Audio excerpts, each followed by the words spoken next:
So hi, I am Saurabh Bichandani. I gave my GMAT in August of 2017 and got a score of 710.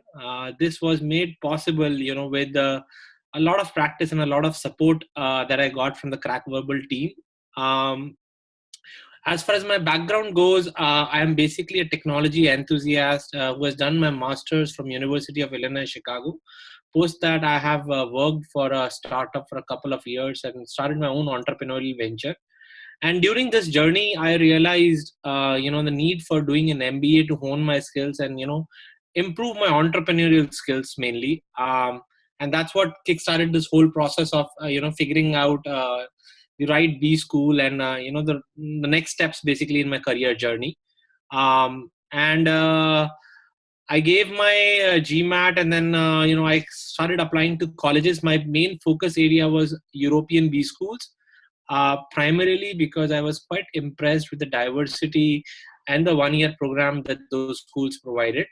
I applied to close to about five schools. I was able to get admitted into Cambridge Judge Business School in IE, Spain.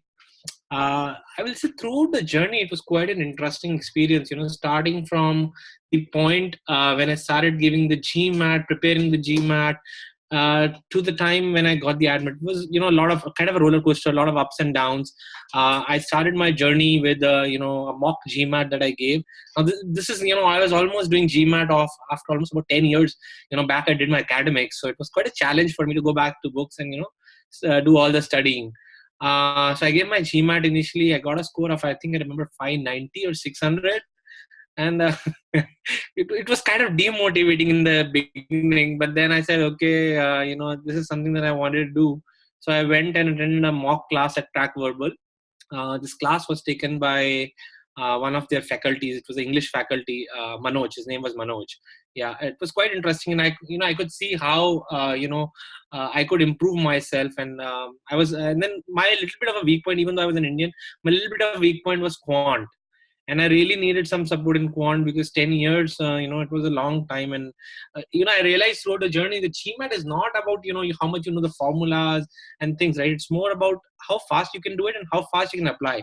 And there also I was impressed with this teacher Aditya. He was teaching in the Martha Ali Center. Quite brilliant. He had strategies for all the different modules. For fractions there will be a different strategy. For time work problems will be different strategies. So all the strategies, once I was able to adapt them and practice, it involved a lot of practice. It's not like you do maybe on a weekend 1 or 2 hours. It required a lot of practice and commitment. So I was able to do that, and with that I was able to turn around the whole story. And even 1 week before my actual GMAT, I was still scoring about 650, 660. But then I still practiced in that 1 week more, and then I was able to get 710 on my actual GMAT day, which was I was kind of quite happy because it was meeting the requirements for the GMAT score for my target school. And that's when the whole application process started, which I think was a totally different ball game than the GMAT. So that was quite an interesting experience. I kind of had to go back into my life history, strengths, weakness. It was a complete introspection journey, I believe. And it helped me learn so many things about me that probably I didn't know before I started the journey. Right, I kind of figured out what were my core strengths, what were my core weaknesses, and how I can improve them. So it was a totally eye opener. And in this journey also I took help with some admission consultants, some from other than Crack Verbal and some from Crack Verbal as well. Now this journey is not something that you can do it alone, right? So I also took a lot of help from my family, friends, talking to them, understanding what are the things, interpersonal skills that they think I lacked, and what were my strong fortes, right? So a lot of talking and introspection, like I said, plus how to put it. Now the thing is, once you have done it, right, Indians typically are not very good at making stories. This is what I personally feel, and I was not very good at stories. We will just write to the point answers, right? How do you weave a complete story around of it is something that we don't do very well. And that's where the admission consultants really helped me to make my story not faking it or anything, but just look at more beautiful, more understandable, something more interesting. And all of this happened, and then I got an interview invite invite to Judge Business School. That was my first school that I applied to, and I got interview invite from them within 3 weeks of applying. I was very happy. I decided to go to the Cambridge University actually to enjoy the interview experience, because like I said, the MBA journey was more about the experience and the other things than about totally academics. In my opinion, this is an experience by itself, doing it from a European B school. So I wanted to have that experience. I decided to go over there. I had a fantastic time over there. I got to meet people from so many different countries, from so many different backgrounds. That strengthened my belief, to continue on this journey for an MBA. I was very delighted to receive an accept invitation from Cambridge in February, and now I'm going to Judge Business School as September 2000 to complete my. I will be graduating in September 2019. So that's where I am now. My initial when I initially started, I just bought the official guide and started practicing a lot of questions over there. Now a lot of the beginning questions are very simple. It gives you a lot of motivation that wow, this is not that hard. But as you depending on which score you're targeting, you really need to target the questions accordingly. And then that's when I decided I needed some external support, and Crack Verbal I chose as a partner at that point of time, primarily because I liked the classes and I attended one of Arun's classes. And I evaluated online options also, like Byju's, right? I chose Crack Verbal because I thought face-to-face interaction cannot be replaced by an online module interaction, and Crack Verbal was very near to my home. So I got a lot of books from them, quant books, verbal books. And more about it, the entire preparation, I think it was about the strategies that I got to know from the career, from the Crack Verbal team. But also more of it is a regular practice, because without regular practice, I don't think this would have been possible.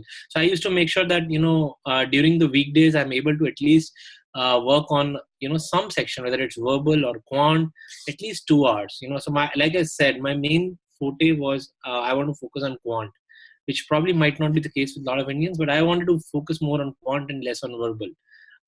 So that's how I was able to improve my quant over time.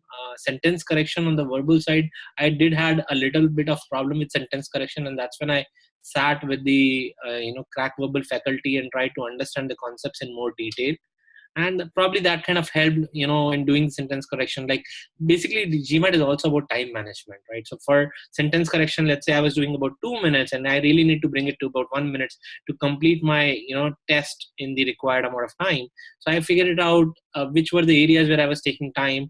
Your mock GMAT kind of helps you. Mock GMAT test is provided by the official GMAT test they help which sections you're taking more time. So all of the timing analysis and then taking it back, improving those specific things really helped me improve on all these things. So that's where I think I was able to hone my skills and get the right score that I needed from the GMAT. Now for the admissions part, was like I said, it was an interesting journey. So for the admissions part, a lot of learnings over there.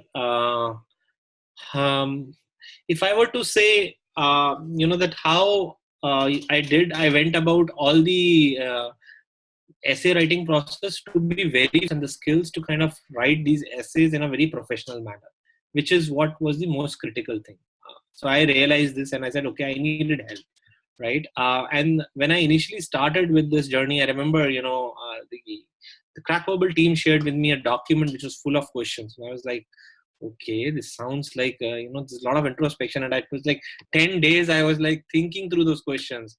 Right. But I think overall answering that initial framework kind of helped me do a lot of introspection about myself. And that became a key factor, when I was writing the final essay questions. And then final essay questions, like I said, at least I was more writing it towards, as a paragraph after paragraph and not wanting to write a story, right? So basically how to connect different parts of the application is something that was, I think, again, very important, which, only came through after I shared my entire applications with some of my friends who have done their MBA, plus also with the admission consultants. So based on that, because friends do not have that much amount of time to give you inputs, right? They will give you some inputs, and that's where I thought that admission consultants, where I could really discuss in deep about my profile, and then how to build up that story. That really helped me, come up with an entire coherent story in a manner that looked, maybe convincing to the admissions team that, okay, this is the right guy we want to have in the next cohort. I know that when I initially spoke to the Crack Verbal team, there was this thing, right, that these many hours or that, but when you actually get onto the actual discussions, I realized these consultants are themselves so, at least with this is the case with Namrata, right? They are so involved into the process. They are so excited about making the applications. Maybe, Namrata, it was more about, she was really interested in helping me make my application much better because she was enjoying the process, right? So a lot of candid feedback used to come in, this is not, and even, she helped me to the extent of, maybe realigning my short-term goals to make the story more coherent, right? So maybe I remember my short-term goal initially was to, work as a PM or something, but then we realigned it and we said, okay, we need to kind of show PM, and then why PM, and why how your entrepreneurship background kind of ties into that role, and how it ties with your long-term goals. So all of that tying these small parts, that is what something she really helped. And then she was very approachable. We used to have our meetings at about 9 p.m., 10 p.m. And, obviously when you get really near to the deadline, right, it becomes like, okay, you are having maybe some reviews during the daytime also. And that way she was very approachable. We had our reviews during the daytime. She would give me feedback, and then I will also, be very reciprocative in that sense, because it does not work. It's not a one-way street, right? If the admission counselor is very responding, but you're responding only on weekends, it does not work. So I remember that we submitted some of the applications just on the last day, but then she was very, very approachable, during the last 2-3 days. So overall, it was a very nice experience. I think a lot of shape my answers in the right fashion. Because it's a lot of times. It might happen that, see, GMAT is I'm talking about the test preparation. GMAT is a very draining process, right? You have to improve your time management skills. You have to improve your quant skills, verbal skills, a lot of this, right? And, one thing that if I were to, give an advice, I think is going to be practice. And that's what will make you add over there. GMAT is not very tough on quant or on verbal or on, AWA. It's all about, if you are able to dedicatedly sit and practice, 700 plus score is not very difficult in my opinion. And that's what majority of the base schools, kind of have the target, unless you're looking at the Ivy League.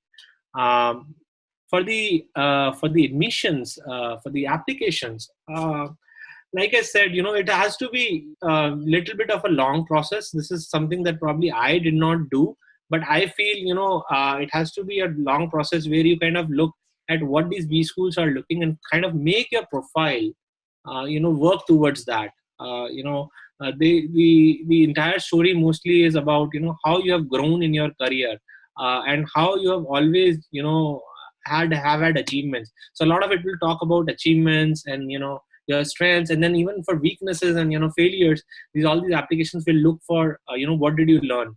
So a lot of it has to be an introspection as well, plus doing something beyond the regular call of duty. So that is what you need to build up in your application when you are doing it. So just mentioning that I was software engineer or a software manager who did this is probably not going to suffice, right? What you need to show is what you did beyond what a regular manager or an engineer will do. So that's what really is the kick over here to distinguish your application. You have to figure out how to distinguish your applications. That's the key. I also took up, angel investments, where I got an opportunity to talk with startups and fund those startups. So that was just something that I was doing on the side. Plus, I was also doing some social service, as part of Rotary Bangalore IT Corridor. I was an active member on that. So I think all those things, helped me, show a different side of my personality, which probably helped me differentiate my applications compared to the other applicants. So you have to think for yourself, what is it for you that you can really distinguish yourself from other applicants. Regular job is what most people will be doing. You have to figure out how you can distinguish yourself. It could be anything. It could be art. It could be sports. It could be anything.